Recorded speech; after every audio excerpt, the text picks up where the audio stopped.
Hello students, today we'll discuss the topic on transform and conquer. In transform and conquer again we have three topics: pre-sorting, then the AVL trees, and later the heap sort. So today's class we'll be discussing only examples on pre-sorting. So first, transform and conquer is again a new algorithm design technique, and the hallmark of this design technique is that it is based on the idea of transformation. Okay, so that's why the name transform and conquer.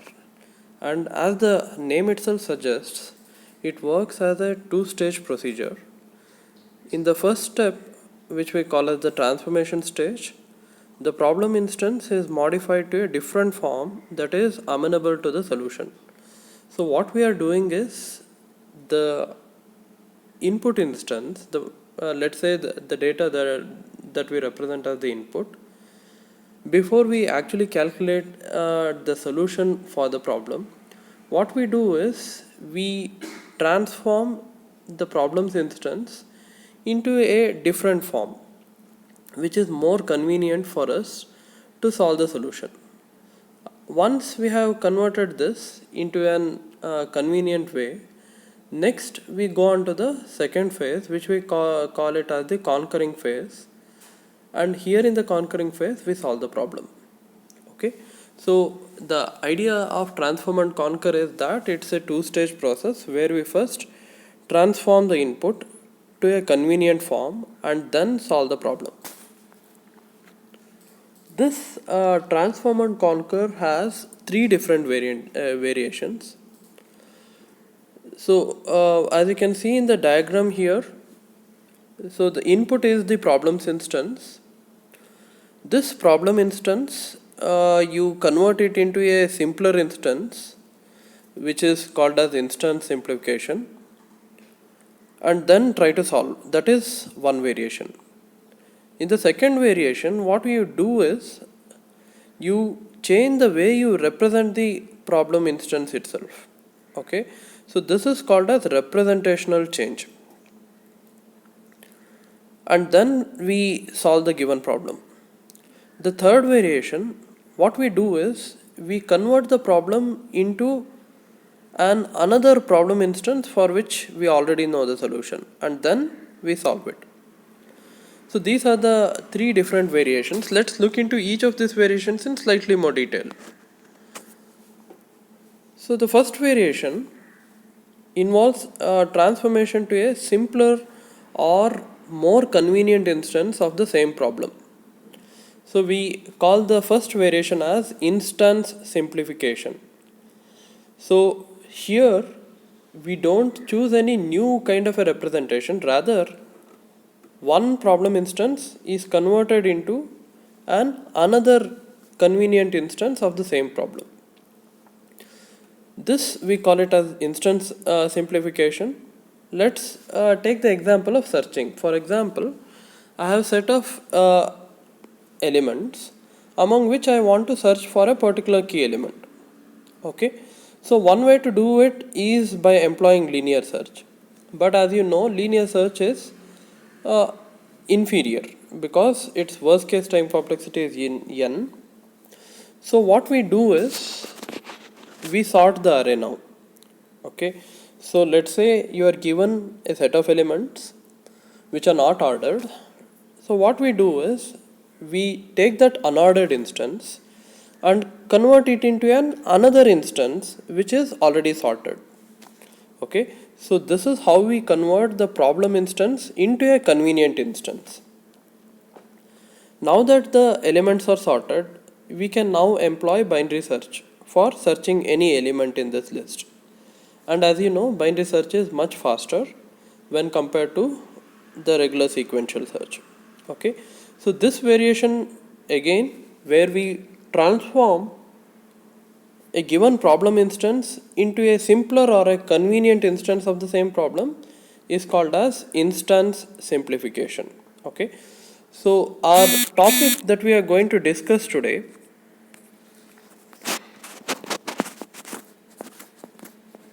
Okay. The topic that we are going to discuss today, uh, pre-sorting, is based on this first variation called instance simplification. Apart from the first, then we also discussed that there are two more variations. So first let us understand those two variations and then move to pre-sorting. The second variation is called as representation change, where we perform a transformation to a different representation of the same instance. Okay, so remember earlier in the previous variation where we talked about the instance simplification with the example of binary search, the input was an array of elements which was not sorted, and then we converted into what the transformation that we applied was sorting of the array. So still the way elements are being represented is the same. Okay, the problem instance is also stored into the array. After we sort also, the data is still in the form of an array. So this we call it as instance application. But in the second variation, representation change, we change the representation of the input data itself. Okay, one common way is to choose a different data structure itself. Okay, we employ a different data structure and store this input data in a totally different representation. So an example of this that we will discuss later is the heap sort, where an input array is first converted into a heap data structure. After that, we use the heap sort algorithm to sort the elements. Okay, so here what you have to understand is the way we represent the elements is going to be changed. Okay, into a different representation that is convenient for us to solve the given problem. So this is the second variation, of which heap sort is an example. The third variation is called as problem reduction. Okay, so here what we do is, the idea is we transform to an instance of a different problem for which an algorithm is already available. Okay, to put in very simple terms, if you need to solve a problem, reduce it to another problem that you know how to solve.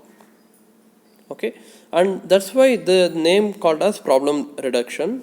Okay, so for you to understand this problem reduction in a better manner, let me tell you a story of Professor X.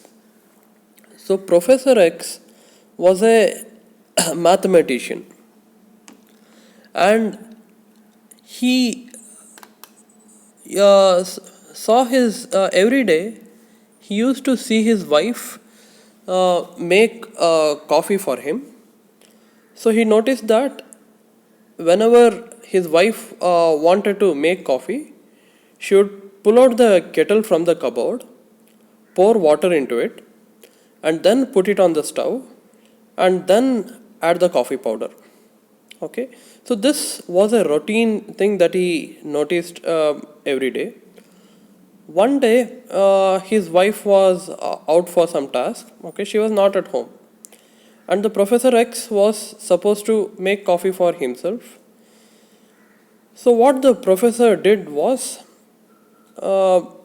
he saw that the coffee kettle was next to the stove itself.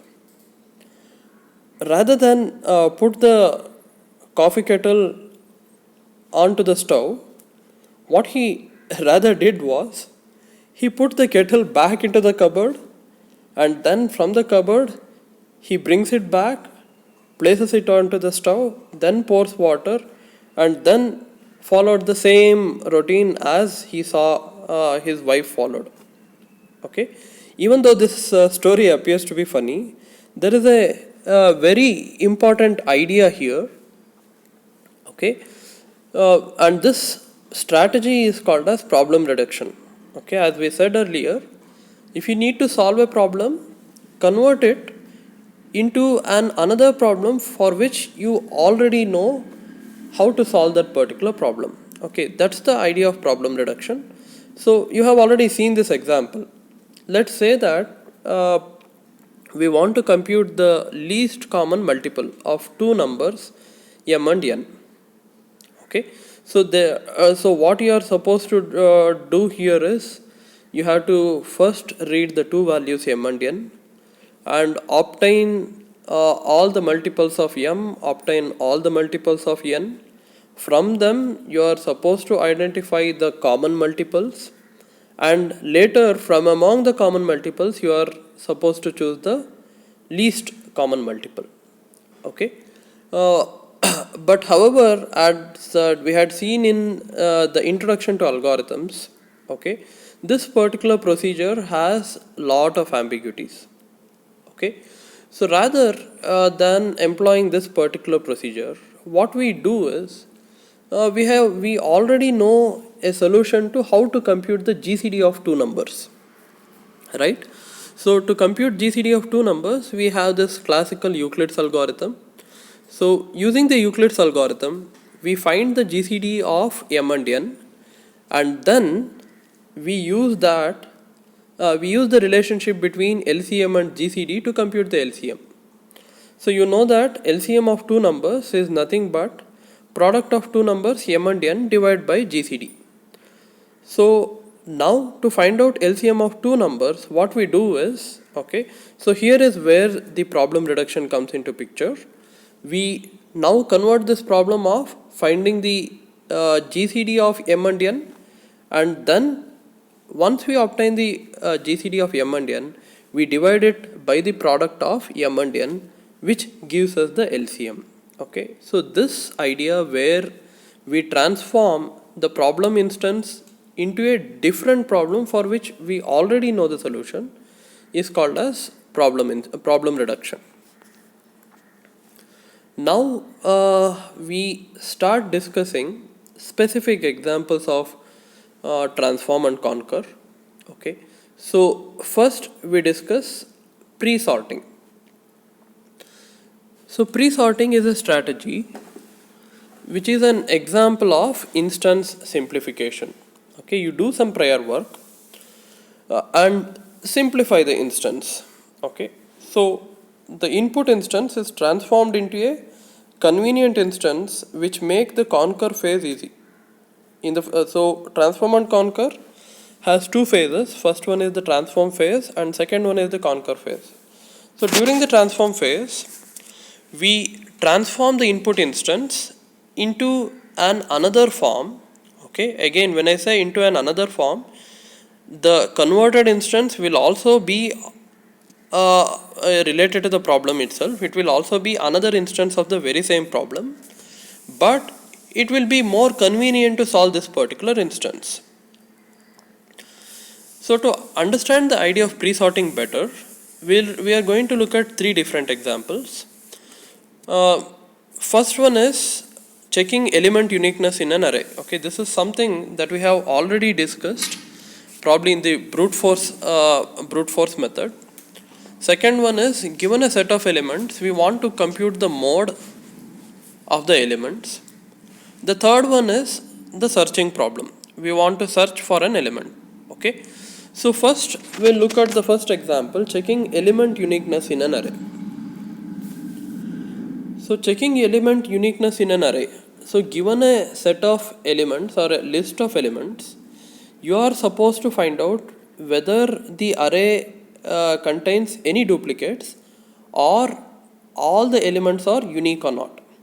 Okay, so if you remember in brute force, what we did was to find out whether all the elements were unique or not. We took every element and compared it with every other element in the array. Whenever there was and we repeated this procedure, whenever we found out that two elements were identical, we stopped, saying that the elements were not unique, or we have exhausted comparing all the pairs and we were not able to find out any pair which had two equal elements. In this case, we say that the elements in the array are unique. And as you can remember the algorithm, this requires a nested loop. Okay, so typically every ith element is compared with every other element after it in the array. Okay, so for I is equal to 0, I less than and I plus plus, and in the inner loop for j is equal to I plus 1, j less than n, j plus plus. So typically in the worst case, okay, the efficiency happens to be theta of n square. And when do we say that this worst case happens? The worst case happens when all the elements are unique. Okay, so in which case you have to compare all possible pairs, and only then you can say that all elements are unique. Okay, so this forms the worst case input. So this is the brute force strategy. Okay, how do we apply transform and conquer here?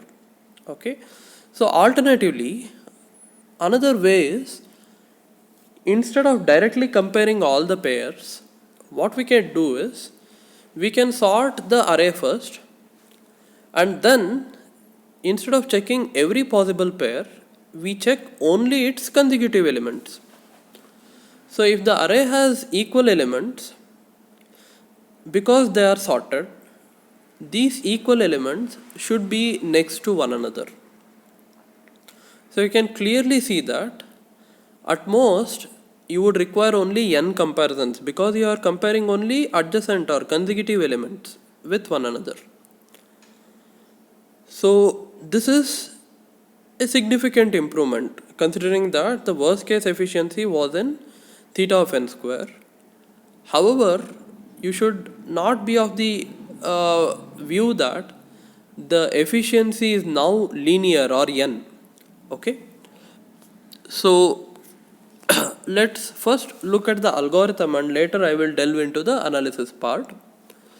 So if you can see here, this algorithm takes an array A having n elements, all of which are orderable, which can be arranged in a particular order.